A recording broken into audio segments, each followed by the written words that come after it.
Admiral Sarah stood at the main window of Luna Station and watched the stars. But these were not normal stars. 500 alien warships floated in space beyond the moon, their lights twinkling like deadly jewels. Each ship was bigger than anything humans had ever built. Each ship carried enough weapons to destroy entire cities.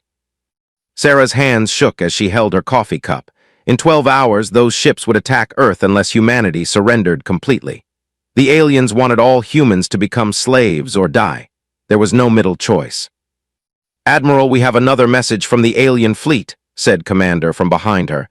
His voice was tired. None of them had slept in 3 days. Sarah turned around. The main screen showed a tall, thin alien with skin like blue crystal. Admiral Ra of the Empire looked at Sarah with cold, jewel-like eyes. "Human leader," Ra said in perfect English. "You have 11 hours and 47 minutes to surrender. We will not give you more time. Your species is dangerous to the galaxy. You breed too fast. You adapt too quickly. You do not follow the natural order that keeps peace among the stars." Sarah stepped forward. "We just want to live in peace. We never attacked your worlds." Ra's crystalline face showed no emotion. "Peace? Your people have spread to 47 star systems in only 200 years. The hegemony took thousands of years to build our civilization properly. You humans are like a virus. If we do not stop you now, you will consume everything." The alien admiral paused and looked directly at Sarah. "We have studied your history. You fight wars against your own kind. You destroy your own planet's environment. You cannot control yourselves. The galaxy will be safer without you." The transmission ended. Sarah stared at the blank screen for a moment, then looked around the command center. 30 officers worked at their stations, coordinating the defense of humanity's home system. But they all knew the truth. Earth's entire defense force had only 47 ships, and most of them were scattered across human colonies, trying to evacuate civilians. "How many people did we save?" Sarah asked. Lieutenant checked her tablet. "The evacuation ships got 8 million people off the outer colonies, but there are still 3 billion people on Earth, 200 million on Mars, and 50 million in the asteroid belt stations." Sarah nodded slowly. They had saved less than 1% of humanity. The rest would die when the alien fleet attacked. She walked to the tactical display. Red dots showed the positions of the alien ships. The fleet contained vessels from 12 different alien species, all working together under hegemony command. There were massive battleships that looked like floating mountains. Sleek destroyers moved between them like silver snakes. Cruisers glowed with internal light, their crystal hulls beautiful and deadly. "What's our current defense status?" Sarah asked. Commander pulled up the numbers. "We have 6 destroyers in Earth orbit, 2 cruisers near Mars, and 3 frigates protecting the asteroid stations. The remaining ships are spread across the outer system." "Against 500 enemy vessels." "Yes, Admiral." Sarah had been in the military for 30 years. She had fought in 3 wars against alien raiders. She knew when a battle was hopeless, but she also knew that sometimes you had to fight anyway. "Send a message to all human ships," she said. "Tell them to form up around Earth. If we're going to die, we'll die protecting our home." The officers began sending orders. Sarah walked back to the window and stared at the alien fleet. She remembered stories her grandmother told about the first contact war 60 years ago. Humanity had been young then, just beginning to explore the stars. The aliens had attacked without warning, destroying human colonies and forcing Earth to surrender. That was when the isolation began. Humanity was forbidden to explore beyond their own star system. But humans were stubborn. They built better ships in secret. They established hidden colonies. When the aliens discovered this, they decided humanity was too dangerous to live. "Admiral," Lieutenant called out, "we're receiving surrender requests from some of the civilian stations." Sarah wasn't surprised. The miners and traders in the outer system had families. They didn't want to see their children die in a hopeless battle. "Tell them I understand," Sarah said, "but remind them that surrender means slavery. The hegemony doesn't let conquered species stay free." She thought about her own daughter, Emma, who was studying to be a doctor on one of the Mars universities.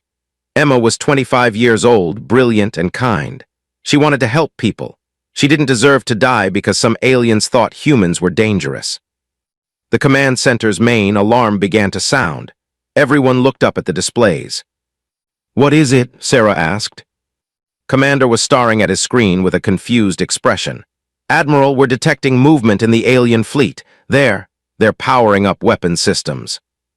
Already, they said we had 12 hours. Maybe they changed their minds, Lieutenant said quietly. Sarah felt her heart sink. The aliens were going to attack early. Humanity's last few hours were being stolen from them. But then looked up with an even more confused expression. Wait, Admiral, they're not targeting us. They're aiming at something else, something beyond the edge of the system. Sarah moved to his station. What are they looking at? I'm not sure. Our long-range sensors are picking up a small object moving in from the outer darkness. It's a ship. A single ship approaching from beyond Pluto. Sarah stared at the sensor reading. One ship was coming toward Earth, and 500 alien warships were pointing their weapons at it. It didn't make sense. Can you identify the ship? Worked at his controls for a moment. Then his face went pale. Admiral, according to these readings, it's a human frigate, but that's impossible. We don't have any ships in that sector. Sarah felt a chill run down her spine. Show me. The main screen flickered and displayed a grainy image of a dark ship moving through space. It was definitely human design, but old. Very old. The hull was battered like it had been fighting for decades. Admiral said quietly, the ship is broadcasting an identification signal. It says it's the UENS Defiance. Sarah's coffee cup fell from her hand and shattered on the floor. The Defiance was supposed to be lost 60 years ago during the First Contact War. It had vanished with the entire lost fleet while chasing alien raiders into the galactic rim. Now it was coming home. The UENS Defiance moved through space like a ghost returning from the dead. Admiral Sarah watched the ancient frigate on Luna Station's main screen, her heart beating fast. Everyone in the command center stared in silence. Ships that were lost 60 years ago didn't just come back. Are we sure it's really the Defiance? Sarah asked. Commander checked his readings again. The identification codes match perfectly, but Admiral, look at these energy signatures. This ship is barely showing up on our sensors. It's like it's not fully here. The alien fleet had noticed the approaching ship too. Admiral Ra's crystalline voice came through the communication system, speaking to her own fleet rather than to the humans. All ships maintain position. We have a single human vessel approaching. It appears to be from their ancient fleet. This changes nothing. After we destroy this ghost ship, we will proceed with the elimination of the human home world. Sarah felt anger rise in her chest. The aliens were talking about destroying Earth like it was just another job to finish. Try to contact the Defiance, she ordered. Lieutenant worked at her station. I'm sending standard approach signals on all frequencies. For several minutes, nothing happened. The old frigate continued moving toward the inner system, ignoring both the human and alien fleets. Then, suddenly, the communications board lit up. Luna Station, this is Captain Stone of the UENS Defiance, requesting permission to engage the enemy. Sarah's breath caught in her throat. Stone was a legend. She had studied his battles in military school. He was the youngest captain ever given command of a frigate, and he had never lost a fight.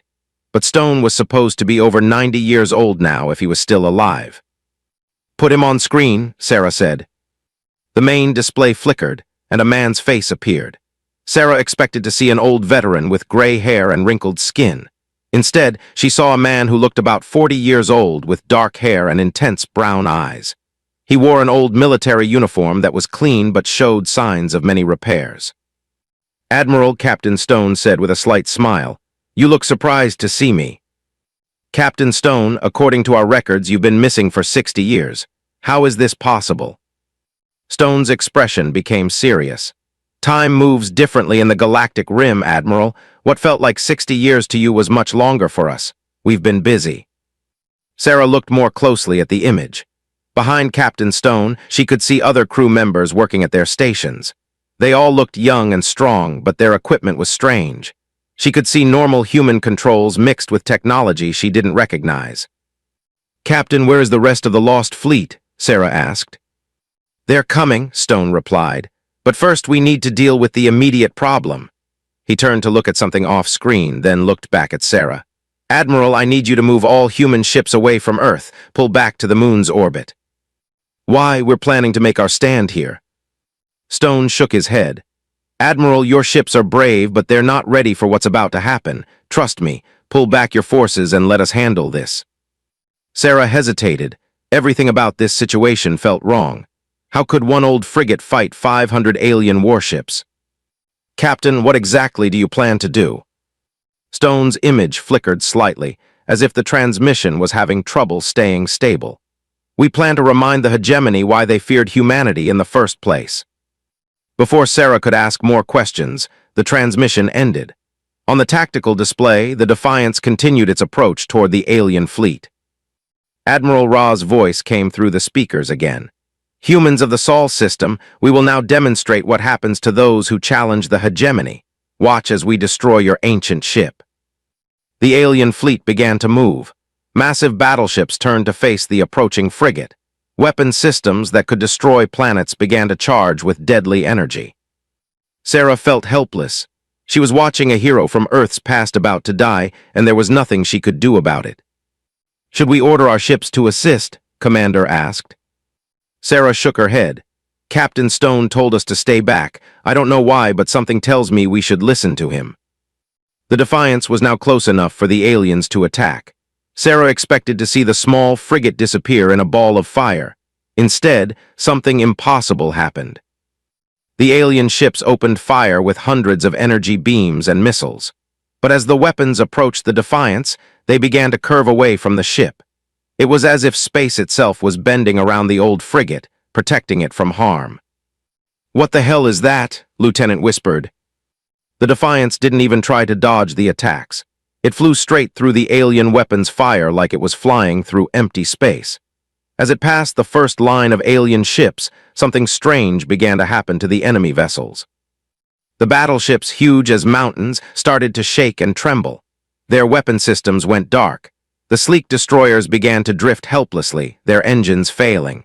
Even the beautiful crystal ships of the lost their internal glow and went cold. "Are they destroying the alien ships?" asked. Sarah studied the readings. "No, the ships are intact, but all their systems are shutting down. It's like the Defiance is somehow draining their power." Admiral Ra's voice came through the speakers, but now she sounded worried instead of confident. "All ships, report status. What is happening to our systems?" Confused alien voices began talking on multiple frequencies. Some spoke in languages the humans couldn't understand, but the fear in their voices was clear. The Defiance continued moving through the alien fleet. Wherever it went, enemy ships lost power and drifted helplessly. The small human frigate was disabling an entire invasion force without firing a single shot. Captain Stone's voice came through the communication system again. "Admiral, we're going to need to talk soon. There are things about humanity that you need to understand. Things that have been hidden for a very long time." Sarah stared at the tactical display. Half the alien fleet was already disabled, and the Defiance was still moving. "Captain, what did you discover out there in the rim?" "We discovered who we really are," Stone replied. "And we learned why the hegemony is so afraid of us. Admiral, humanity is not what we've been told.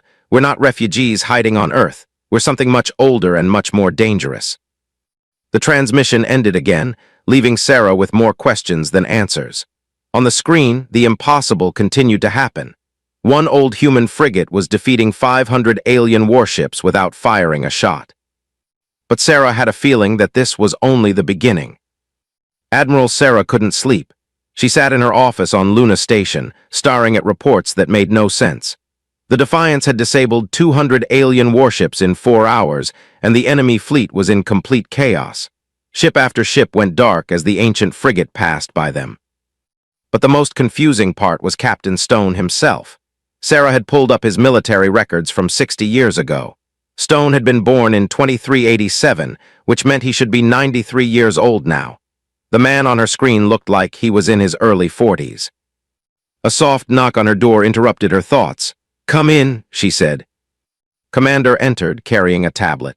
"Admiral, we've been monitoring communications from the alien fleet. They're completely confused. Some of their ships are reporting that their weapons just stopped working. Others say their engines turned off by themselves. But the strangest thing is what their sensors are telling them." "What do you mean?" Sat down across from her desk. "According to their readings, the Defiance isn't really there. Their sensors show empty space where the ship should be, but they can see it with their eyes." Sarah rubbed her tired eyes. That's impossible. So is a 90-year-old man looking like he's 40, replied. Admiral, I think we need to talk to Captain Stone again. We need answers. Before Sarah could respond, her communication system activated. Captain Stone's face appeared on her wall screen. This time, Sarah could see more of the ship behind him.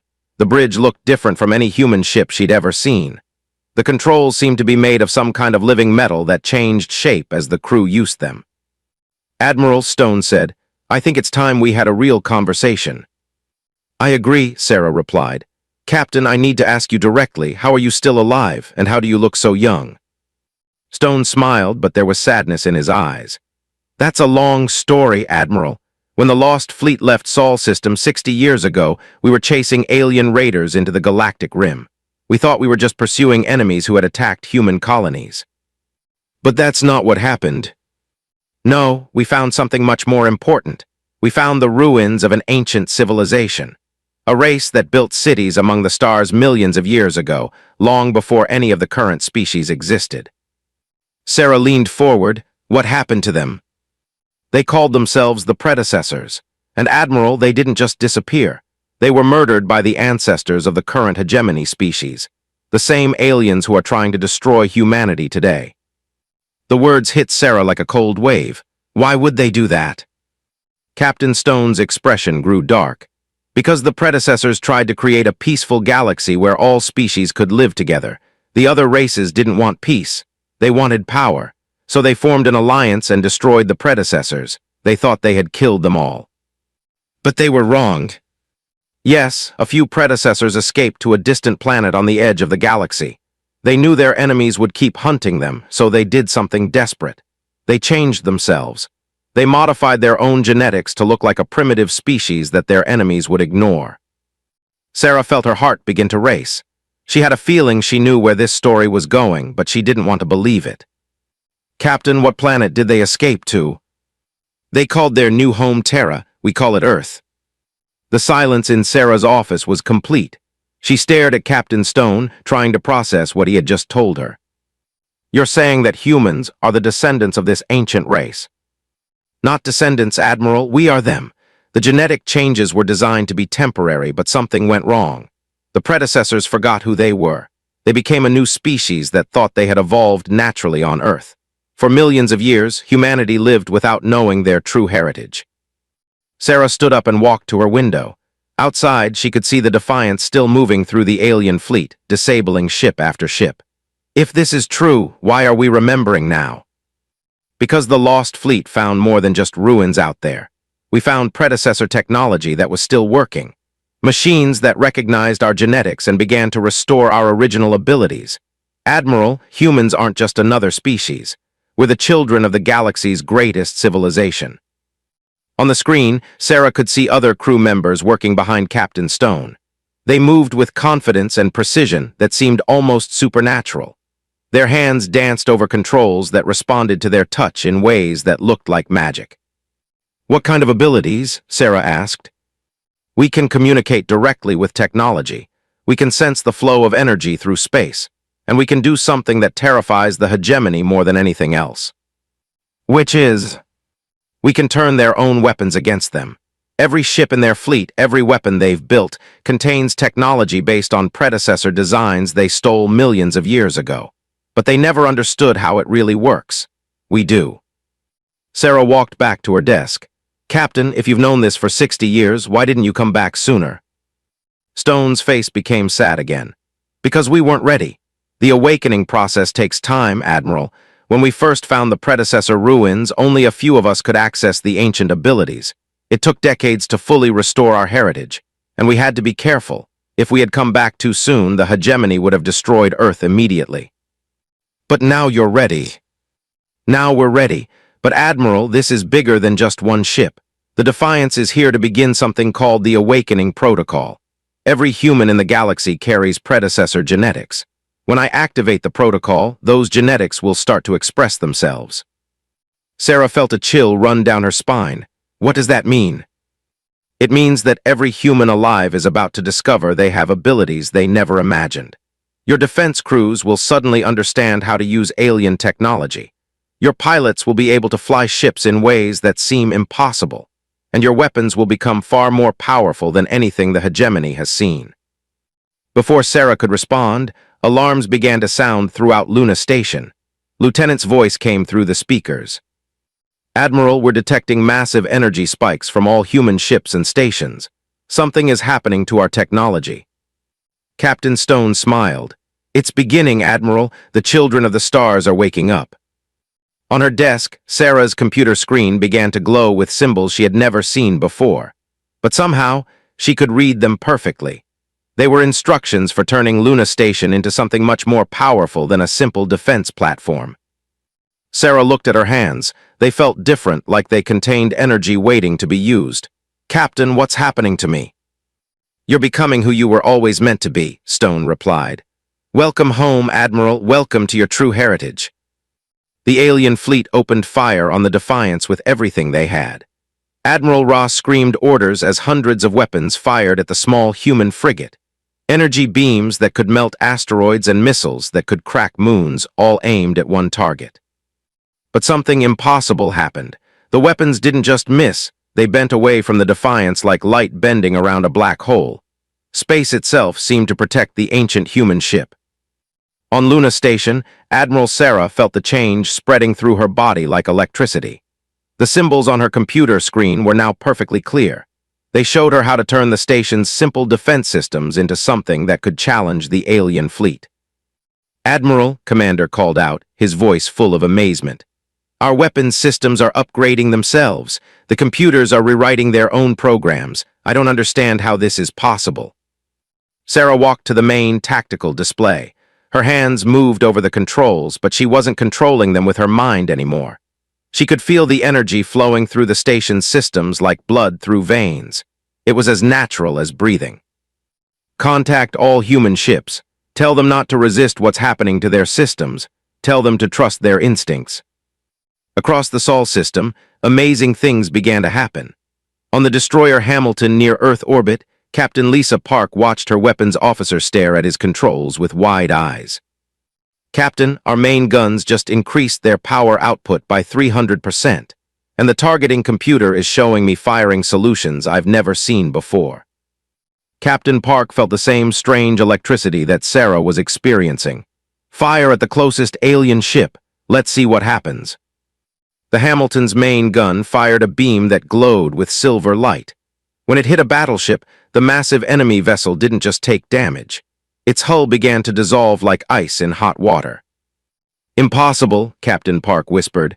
We just destroyed a ship that's 10 times our size. Similar scenes played out across the human fleet. Ships that had been helpless against alien technology suddenly became deadly hunters. Human pilots found they could fly in ways that seemed to break the laws of physics. Their ships moved like living things, dodging alien fire while striking back with incredible precision. But the real change was happening to the people themselves. On Mars Colony, Dr. Emma Admiral Sarah's daughter was treating wounded civilians when she felt a strange tingling in her hands.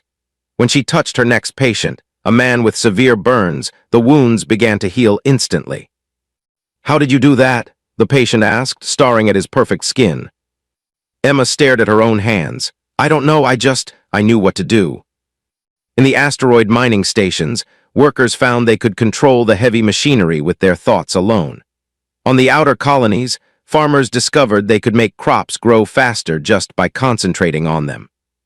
Children seemed to adapt fastest of all.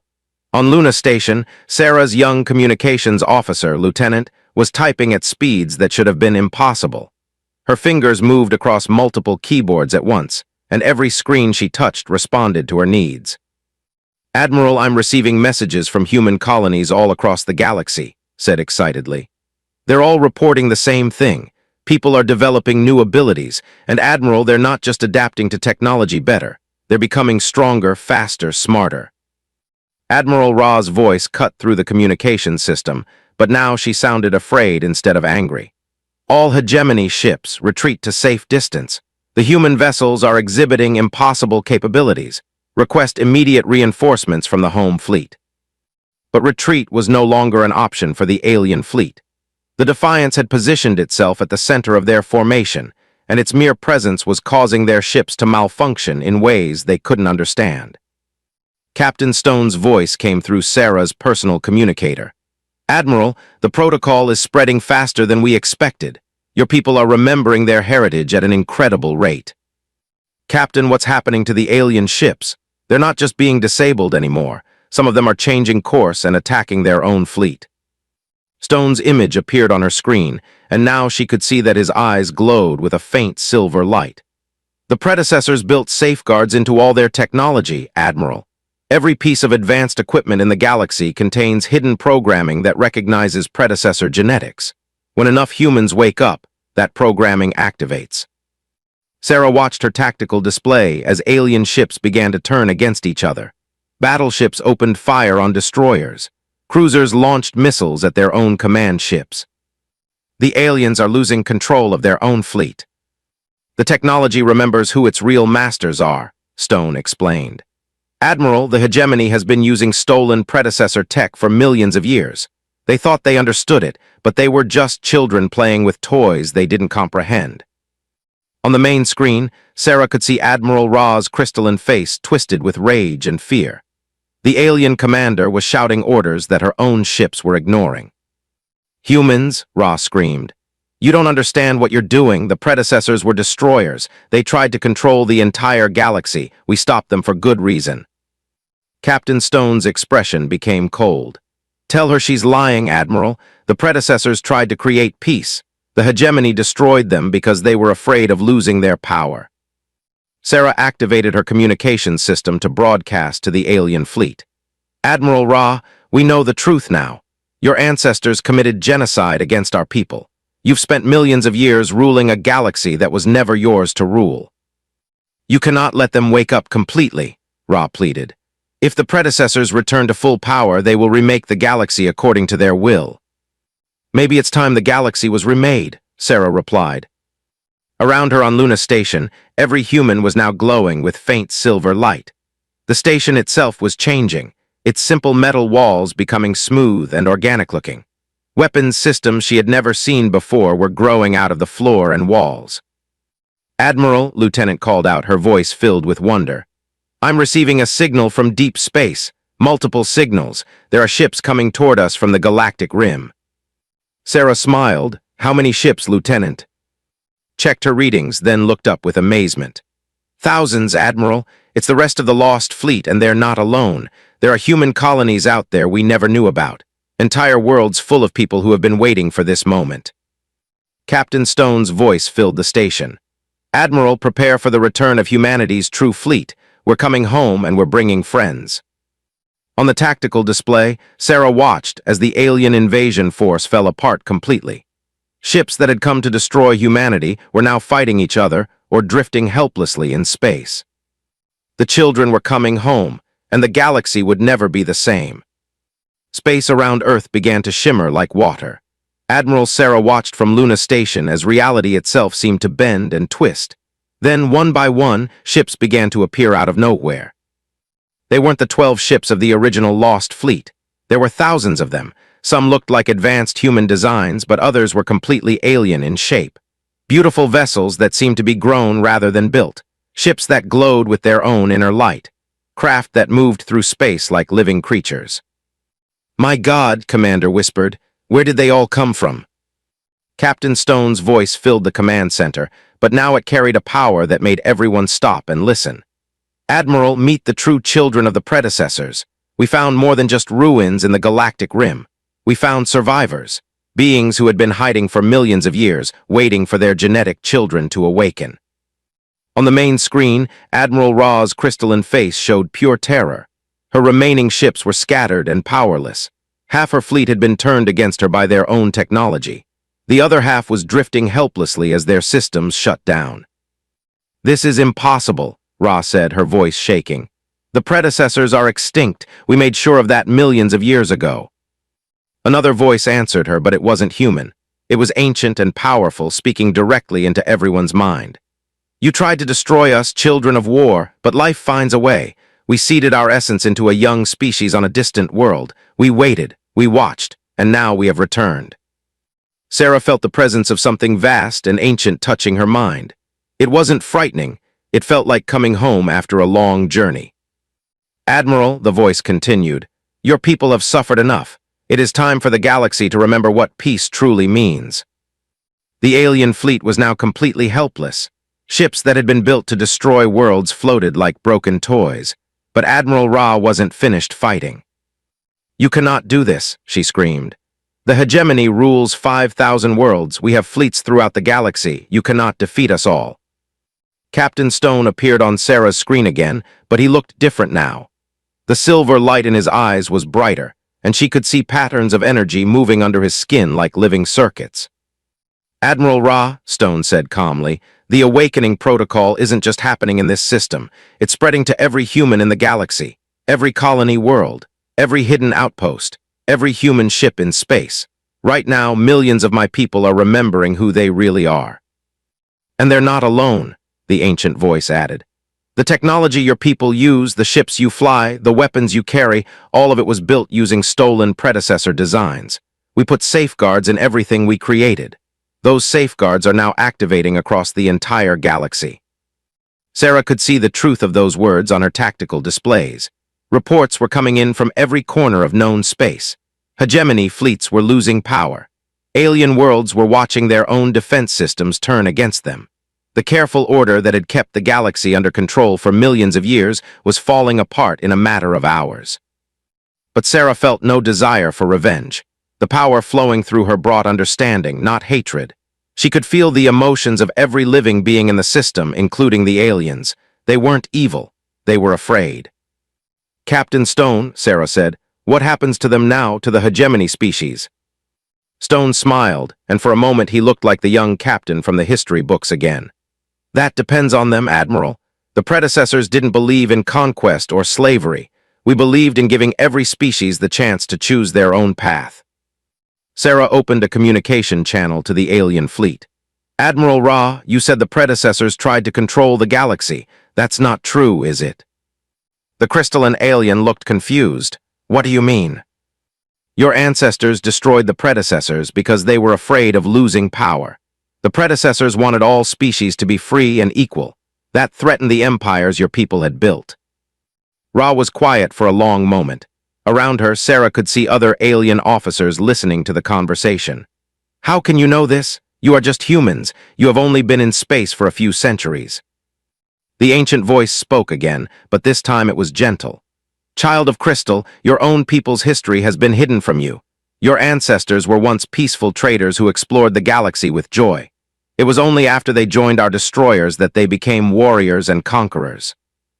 On the screen, Sarah could see tears forming in Ra's jewel-like eyes. "You're saying we chose to become monsters?" "You chose to be afraid," Captain Stone replied. "But choice works both ways. You can choose to be something else." The space around Earth continued to fill with ships, but not all of them were from the Lost Fleet. Some were alien vessels that had broken free from hegemony control. Their crews had decided to join the growing alliance of free species. Sarah felt her daughter Emma's voice touch her mind across the vast distance to Mars. "Mom, something wonderful is happening here. People from different species are working together for the first time in millions of years. The hatred is just disappearing." "It's the same everywhere," Lieutenant reported. "We're receiving messages from hundreds of worlds. The awakening protocol isn't just giving humans new abilities. It's helping all species remember what they were like before the Age of Empires began." Admiral Ra was staring at her own hands. The crystal structure of her skin was changing, becoming more translucent and beautiful. "I can remember," she whispered.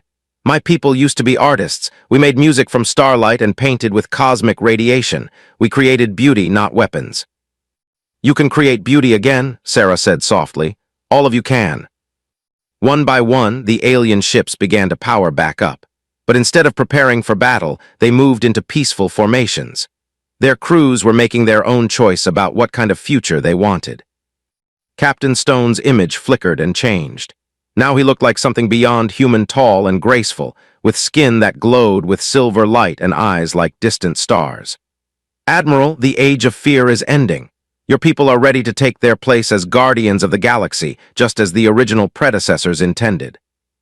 Sarah looked around Luna Station. Every surface now gleamed with organic curves and flowing patterns. The technology wasn't just advanced, it was alive, and she could feel its contentment like a cat purring in the sun. "What happens now?" she asked. "Now we rebuild," the ancient voice replied. "We teach the galaxy to remember peace. We help every species find their true nature again, and we make sure that the age of empires never returns." Outside the station windows, Sarah could see Earth beginning to glow with the same silver light that filled the predecessor ships. Humanity's home world was transforming into something magnificent, a beacon that would shine across the galaxy as a symbol of hope. The children had come home at last, and they had brought the dawn of a new age with them.